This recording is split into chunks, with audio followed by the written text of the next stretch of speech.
This video was supposed to be done 4 months ago, lol, oh well. Hello everyone and welcome back to this mess of a channel.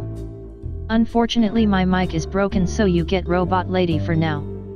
Today I'm gonna be doing something a little different. I'm gonna be making a villain playlist. You might be asking why? The answer is because I do what I want. You may have seen some of these videos floating around the internet.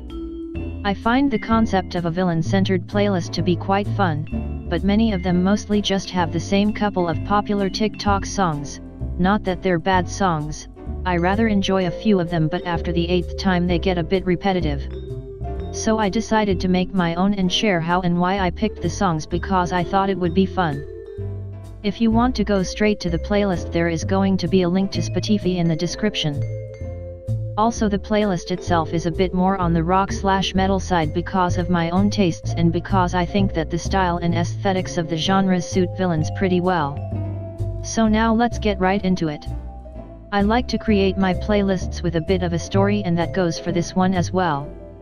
The narrative that I created for this is basically a villain origin story. The playlist was separated into 3 sections to show this. Starting off, we have The Fall from Grace. With the first 2 songs we get the first feel for our character. They are in a good position, passionate and daring. They might have a close friend or lover that gives them a spark and makes their life more exciting. With Icarus we see there might be a more unstable side to our character and their relationships aren't as good as they thought, or perhaps there was a falling out. Carnivore brings heartbreak, and with it comes betrayal, as we see in the next couple of songs. Carnivore expresses their dismay at the world and their experiences and a desire to change so they never feel helpless. It causes a shift in the way they see the world and brings us to the second section, Descent. At this point things really start going south.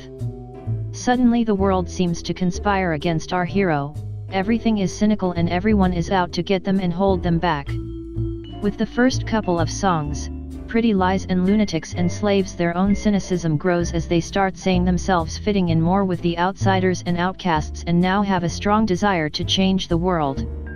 Celebrate the Reckless has a much different tone, but it signifies this change in attitude and how our character is starting to fall in with a different crowd than they ever did before. Next we have Nerves. It illustrates their growing displeasure of the world and that now they start to feel unseen as they're changing.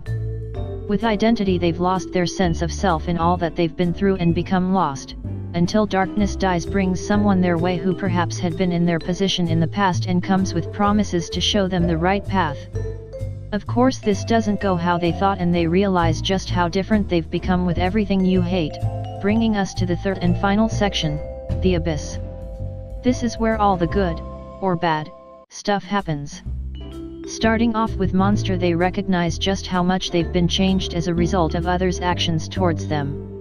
Desensitize sees their cynicism grow even more as their view of the world twists further, and with Can't Go to Hell and There Isn't Any God they start to lose their faith and accept it as the truth.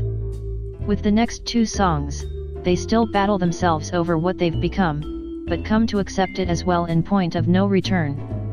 In I Am the Fire they start to embrace their new identity, and Go to War signifies their decision to re-evaluate their past relationships and return the favor to those who hurt them. Danse Macabre sees them accepting these decisions might bring their end, but not before they exact their revenge first. In Blood on My Name they set their plan in motion, as they announce themselves to the world by taking out those that hurt them and are now regarded as evil. However, in Trials their convictions are only strengthened, since they see those who oppose them as necessary obstacles to their quest. This Is Love sees them confronting more people from their past, now more cruel than ever, and in Welcome to the Masquerade they lose all their previous doubts about their new identity and finally complete their revenge. With Anthem of the Lonely they realize they are truly alone now in their convictions, as they are too far gone, and in Novocaine they accept and become completely numb to it.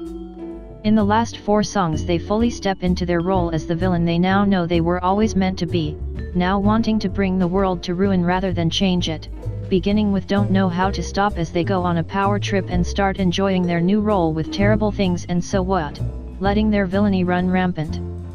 Finally, they've become a full-fledged villain in I'm Gonna Win, deciding they won't stop until their mission is complete, no matter who stands in their way. I hope you enjoyed this weird little video of mine and maybe even the playlist. I may make more videos like this in the future, so if you like this sort of thing, press the buttons and all that. Thank you for watching.